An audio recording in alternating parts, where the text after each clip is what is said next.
Most people think of Aurora as just another peaceful American town. But hidden behind its suburbs is a military story almost nobody talks about. A story of experimental aircraft, Cold War secrets, and the machines that helped shape a generation. Today, we're uncovering Aurora's forgotten military heritage. And it starts with this aircraft. 1. A city built near power. Aurora sits next to one of the most strategically important areas in the Midwest. During the Cold War, proximity to Chicago's industries made this region a prime military support zone, a place where technology, manpower, and infrastructure quietly fed into America's defense systems. 2. The jet age arrives in the 1950s. Everything changed. America entered the jet age, and aircraft like the North American F-86 Sabre became icons of American air power.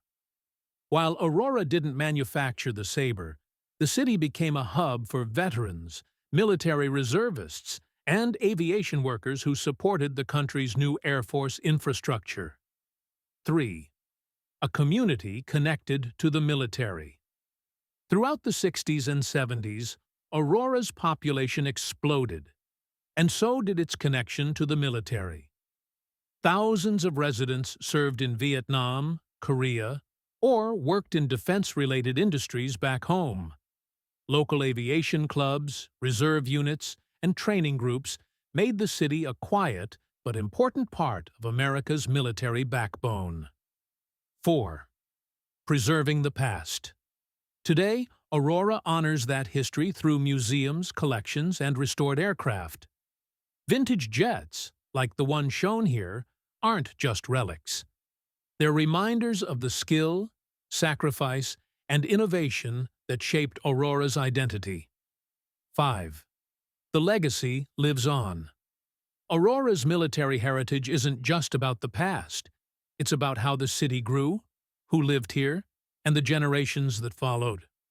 This story belongs to the engineers, the soldiers, the pilots, and the families who built their lives around America's defense history. It's easy to overlook towns like Aurora until you uncover the stories that shaped them. But Aurora's military heritage doesn't stop with its veterans and aviation community. Because just a few hours away, Naval Air Station Denver, Colorado, played a massive role in shaping the pilots who flew the very jets you're seeing here. For decades, NAS Denver served as a key training ground for naval aviators, especially during the height of the Cold War. Before pilots ever set foot on an aircraft carrier, they trained here. Pilots trained on everything from early prop-driven trainers to the high-performance jets that defined American air power. Aircraft like the F-86 Sabre, the T-33 Shooting Star, and later the A-7 Corsair II were regular sights during training cycles. These weren't just machines. They were classrooms with wings.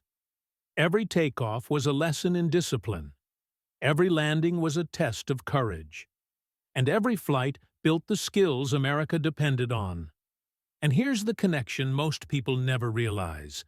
Many of the pilots, mechanics, and support crews who trained at NAS Denver eventually settled in nearby states, including Illinois.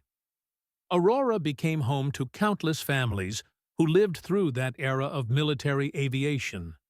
Their stories, their service, and the aircraft they trained on all became part of Aurora's extended military heritage.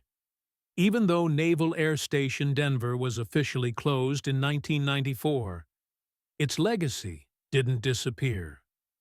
The pilots it trained went on to fly in Korea, Vietnam, the Persian Gulf, and beyond.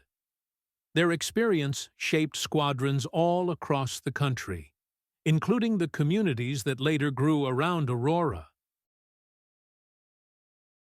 If you want more fast-paced military history breakdowns, hit subscribe, because this is just the beginning.